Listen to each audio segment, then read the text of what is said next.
बिस्मिल्लाहिर्रहमानिर्रहीम। अस्सलाम वालेकुम। कैसे हैं सब लोग? उम्मीद है आप बिल्कुल ठीक होंगे। अल्लाह ताला आप सबका हामी और नासिर हो, आपको ठीक रखे और आप इसी तरह मेरी वीडियोस को देखते रहें, मेरे चैनल को सब्सक्राइब करते रहें और मेरी वीडियोस को लाइक करते रहें। आप सबका बेहद शुक्रिया। आपने मेरी वीडियो को बहुत ज़्यादा लाइक किया, बहुत ज़्यादा पसंद किया और आपने मुझे ग्रो करने में हेल्प की। जिस रात राबिया बसरी पैदा हुई, शेख इस्माइल के घर की बेसरो सामानी का ये आलम था कि घर में कोई फालतू कपड़ा ना था जो नौ मौलूद को उड़ाया जा सकता, और ना रात के वक्त चिराग जलाने के लिए घर में तेल था और ना ही नौ मौलूद की नाव पर चिपड़ने के लिए तेल की कोई बूंद मौजूद थी। ये हालत ज़ार देख कर हज़रत राबिया की वालदा माजिदा ने आपके वालिद से कहा कि जाएं और हमसाये के घर से थोड़ा सा तेल मांग लाएं, ताकि एक तो घर में रोशनी की जा सके, दूसरे नौ मौलूद की नाव पर तेल लगाया जा सके। हज़रत शेख इस्माइल ने इस बात का अहद कर रखा था कि सवाए अल्लाह ताला के किसी से कभी कुछ न मांगेंगे, मगर बीवी के इसरार पर मजबूर हमसाये के घर गए। हल्की सी दस्तक दी, जब कोई ना आया तो वापस लौट आए और बीवी से कहा कि वो दरवाज़ा नहीं खोलते। इसी बेबसी और बेकसी के आलम में आपकी आंख लग गई।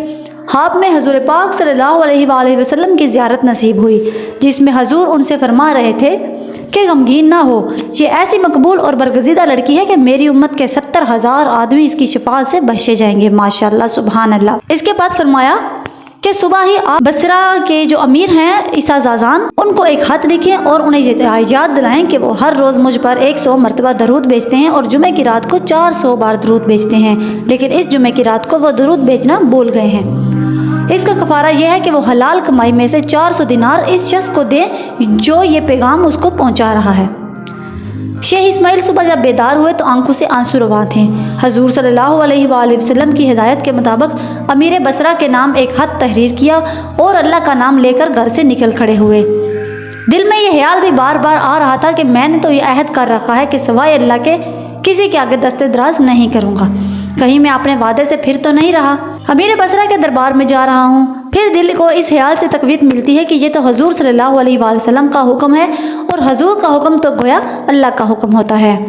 बोसीदा कपड़ों में मलबूस जब आप अमीर बसरा के महल के सामने पहुँचे तो वहाँ के दरबानों ने नहायत हकारत से आपकी तरफ देखा।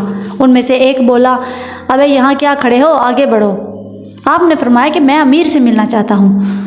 उन्होंने हकारत भरी नज़रों से देख कर कहा कि क्या वो भी तुमसे मिलना चाहेगा?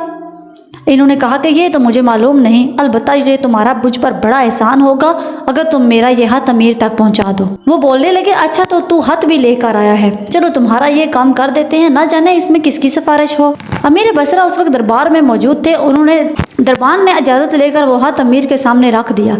अमीर बसरा ने जो कागज़ के टुकड़े पर नज़र डाली तो घबरा कर अपनी जगह से उठ खड़े हुए। बोले, वो मुअज़्ज़ज़ शख्स कहाँ है और ये हाथ तुम्हें देकर चला तो नहीं गया? अर्ज़ की गई, नहीं हजूर, हमने उसे महल के दरवाजे पर रोका हुआ है। आप बोले, चाहिए तो ये था कि हम उसे एजाज़ो इकराम के साथ अपने महल में तलब करते, लेकिन जो पैगाम वो लाया है उसका तकाजा ये है कि हम खुद नफ्स नफीस उसके इस्तकबाल के लिए महल के दरवाजे पर हाजिर हों। उस वक्त अमीर नंगे पाँव था। उसी हालत में दरवाजे की तरफ दौड़ पड़ा। इधर शेख इस्माइल हाथ देकर अमीर के रद्द अमल के मुंतज़िर थे। महल के दरबानों ने शेख इस्माइल की तरफ इशारा करके जो ही ये बताया कि ये शेख इस्माइल जी हैं, अमीर ने आपको गले से लगा लिया और दरबार में ले जाकर आला मसनद पर बिठाया।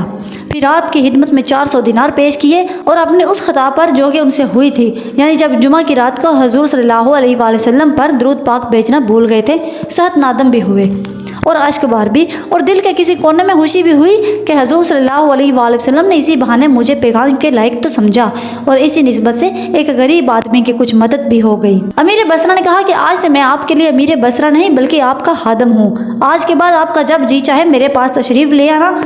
उसके बाद अमीर बसरा ने बड़े एजाज़ो इकराम के साथ आपको रुखसत किया। तो 400 दिनार किसी हरचीले आदमी के लिए भी कम ना थे और फिर शेख इस्माइल जैसे कनात पसंद के लिए तो ये बहुत ही ज़्यादा मालो दौलत थी। आपने खुदा का लाख लाख शुक्र अदा किया और खाने पीने का ज़रूरी सामान खरीद कर घर की राह ली। आपकी बड़ी बेटी घर से बाहर निकली, इतना ढेर सारा सामान देकर उसकी चीख निकल गई। बच्ची की चीख सुनकर वालदा भी बाहर निकल आई। बाहर का मंजर देखकर उसने भी अफसोस से गर्दन झुका ली। फ़ौरन बोली, इतना सामान तुम कहाँ से ले आए हो? मुझे डर है कि ज़रूरतों से तंग आकर तुमने गलत कदम तो नहीं उठा लिया। आप बोले कि मुझसे ऐसी उम्मीद रखती हो? आप बोले कि मैंने अल्लाह से कर्ज लिया है और अब हम सब घर वालों ने अल्लाह का शुक्र अदा करके इस कर्ज को वापस लौटाना है। जोजा थी कि बात मानने का नाम न लेती थी। कहा कि मुझे सच सच बताएं। फरमाने लगे, नेक बख्त, मैं तो किसी से कर्ज लेने का भी रवादार नहीं, ताज्जुब है तुम पर। ज़ौजा बोली, फिर इतनी मालियत का सामान कहाँ से आ गया? तुम्हारे पास तो इतनी रकम ही ना थी, ज़रूर तुमने किसी से कर्ज लिया है। मुझे बातों से बहलाने की कोशिश ना करो, सीधी तरह बताओ कि बात क्या है। फरमाया, नेकबख्त बताता हूँ, मुझे सांस तो लेने दो। वो बोली, जब तक असल बात ना बताएंगे इन चीज़ों को मैं हाथ भी ना लगाऊंगी। ज़ौजा के इस तर्जा इसरार पर आपने अपना हाब और अमीर बसरा का सारा वाक़या बयान कर दिया। ज़ौजा मोहतरमा दम सादे सारा माजरा सुनती रहीं। फिर दोनों मियाँ बीवी देर तक अल्लाह का शुक्र अदा करते रहे और अपनी खुशनसीबी पर खुशी के आंसू बहाते रहे। जी व्यूअर्स, कैसी लगी आपको आज की कहानी? ये सच्ची बात है और सच्चे वाक़यात हैं जो मैं आपको सुनाती हूँ, इसीलिए मैं आपसे कहती हूँ कि मेरे चैनल को सब्सक्राइब कर दें, वीडियो को लाइक कर दें और कमेंट बॉक्स में अच्छा सा कमेंट करके बताएं कि आपको ये वीडियो कैसी लगी। अपना ख्याल रखिएगा। अल्लाह हाफिज़।